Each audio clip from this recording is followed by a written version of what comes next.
Welcome to the Heartwork Podcast, where we delve into stories, struggles, and triumphs of entrepreneurship, leadership, and personal growth. I'm Dr. Sara. And I'm Dr. Marisa. We're here to guide practitioners, entrepreneurs, leaders, and those just navigating the complexities of life on a journey of discovery that explores the dance between passion and strategy, heart and hustle.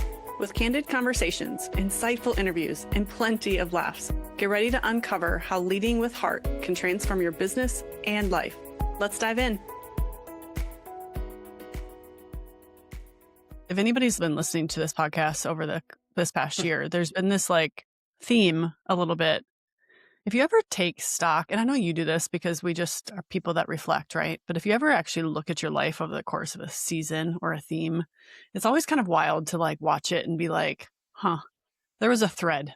There's been a continued thread that has really allowed itself to sharpen and show its face over the course of time. And the start of the year, I feel like I was really being invited into this creative and playful side of my younger self that just has been super suppressed for a really long time. And that was really weird for me, to be honest. It was really strange from the beginning because it was kind of I feel like I put a lot of how-to onto it. It was well, how do I be creative?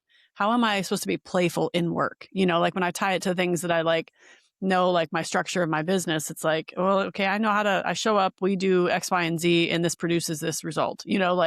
It's pretty black and white. And it's kind of how do you mix the gray and maybe the bright pink in the midst of that? How do you allow for some bedazzled glitter and glam alongside of that? And honestly, I'm still navigating that because I still don't have it figured out. However, I feel like entering into this start of this year, there was really just a lot of opportunity to kind of lean into what does that creativity or that playfulness look like. As you probably have all heard, I literally bought a polka dot dress with 5-inch platform heels due to Marisa's insight and creative genius. And when literally danced on a catwalk and had just an opportunity to really just embrace this side of me over the course of a weekend. And it's kind of fun and wild to also just know it's that was a start of this season. And then also this little girl that has been inside of me, obviously, my whole life. And we all have him or her. We all have little versions of ourselves that have had moments of time that have influenced us as adults. And so that little girl has really desired to be playful, be creative. And also one of the things I'm recently discovering is that little girl also likes to hijack things so that she is seen and she's known. And it's this thing where because she wasn't safe and she wasn't protected at a very young age, she then wants to show herself that she has it all together and is okay. But also at the end of the day, people will see her and tell her that she is strong, that she is good, that she has all the things that she needs. And so my adult self seeks that. It's really easy for me to look for that external stimulation to validate those types of things. And it's kind of wild. I say all that because this past season, really these past 6 to 7 weeks, I had a string of things that had occurred where I feel like I was being given the invitation to understand that I'm looking to external stimulation to validate and to really give myself, it's I don't ever I talk to you guys about how to take rest and to take time, but it's wild sometimes where you don't always realize you actually are not doing it for yourself in a healthy way. I was doing it in certain periods and times of my day, in my life, but to the level of what my soul was looking for, I was not doing it from what I understand now. And this little version of myself still had some things she wanted to work through, obviously. So I had a moment the end of April, and I ended up, this is also so crazy. I literally have used this as a badge of motherfucking honor. It's just so crazy when you use things as well, look at me, right? Look at what I have done.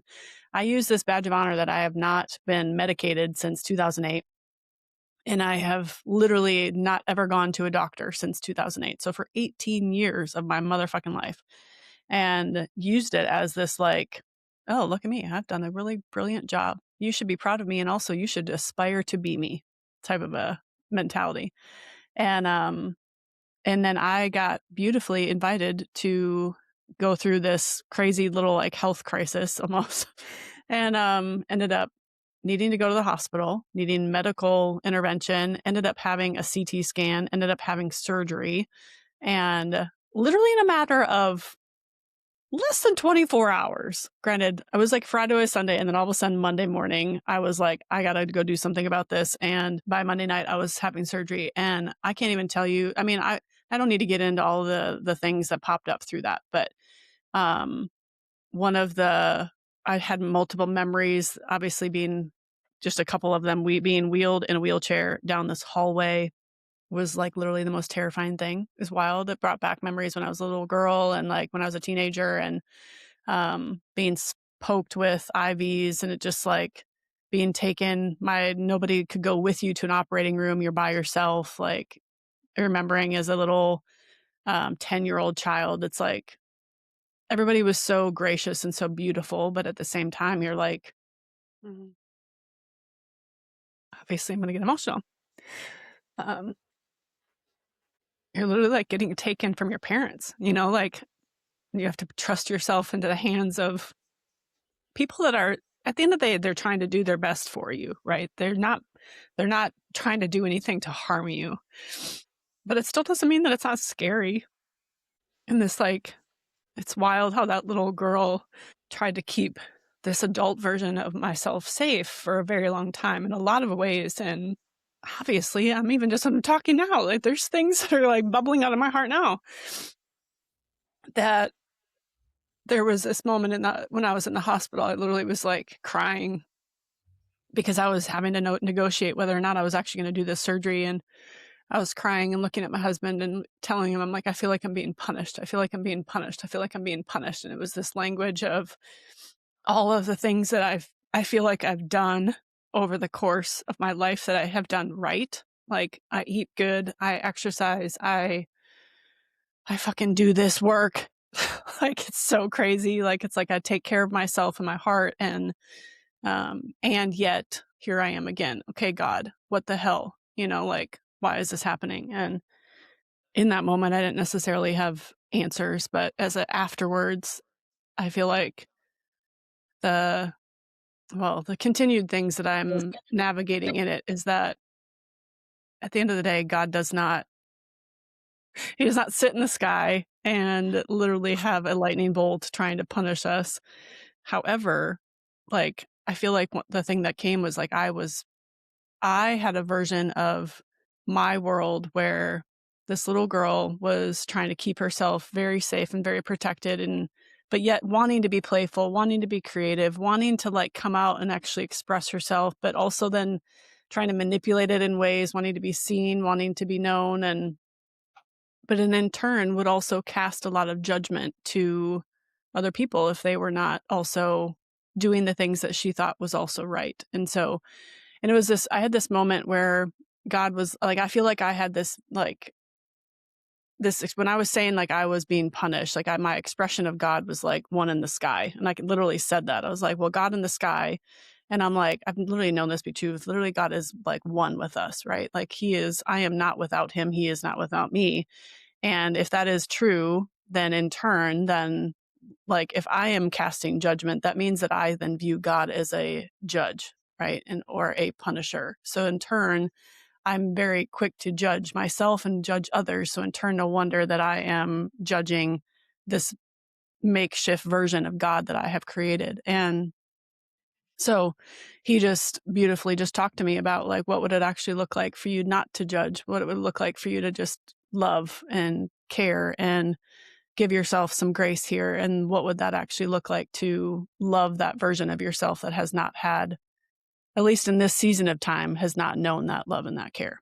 And I think and I say all this, I'm literally like, feel like I'm processing it out now. So it's like, it still is new and it's still there and it's still at work, and it's not something that just like magically gets to tie itself up in a bow um, and it be done. And that I think is the understanding of like work and life in this, like what we call the heart work, is it literally is opportunity to understand yourself more and more, and things happen for a purpose. Doesn't mean that God always forces them to occur, but they can happen, and He can allow them to happen to give us insight and understanding of who we are. And it's crazy. I didn't expect myself to cry right there, but here we are.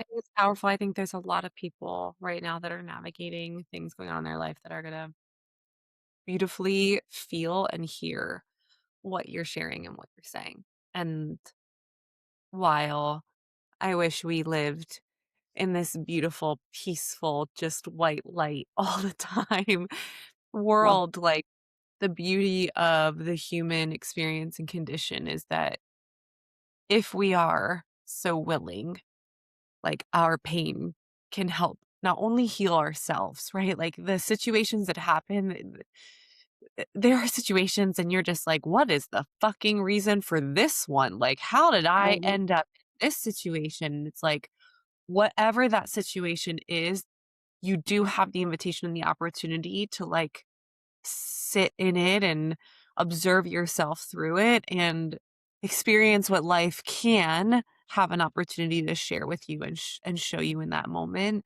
not only for you, but also like it can be a beautiful opportunity for you to also be able to share and have that touch someone else's life too. mhm, Like just that, I think this energetic thread and opportunity for us as humans to also heal each other and like see each other, feel each other, um, resonate with each other, relate with each other, empathize with each other, and truly feel seen, loved, worthy, and present just because we are. Knowing mhm. that God is within us and knowing that God is within each and every one of us.